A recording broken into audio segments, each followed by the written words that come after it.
Protesters condemned what they described as Mr. Orban's authoritarian rule, weeks after his mid-April election landslide. Some waved EU flags as they called for Mr. Orban to step down as Prime Minister. Another protest is planned for later today. Protesters chanted, "Democracy, democracy," and put up a banner outside Parliament reading, "The Constitution is illegitimate." In his previous 2 terms, right-wing nationalist Orban has increased his control over the media and placed allies in charge of formerly independent institutions.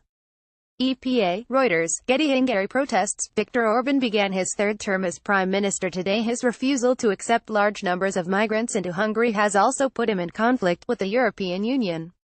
However, Mr. Orban's anti-immigration stance brought him an overwhelming victory in the April vote, particularly in rural areas.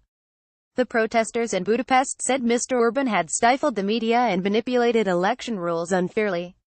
Reuters. Anti-Orban protesters on the streets of Budapest, Hungary. One demonstrator said, "I regard this government as illegitimate.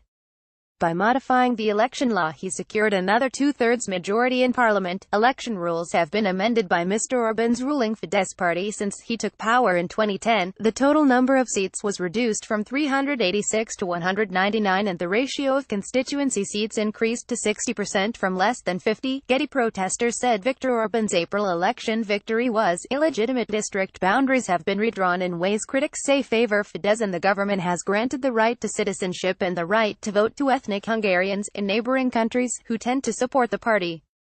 Orban's economic policies have put the Central European country on track for economic growth of 4%. His Fidesz party holds 133 of 199 parliamentary seats. Orban is the longest-serving premier in post-communist Hungary.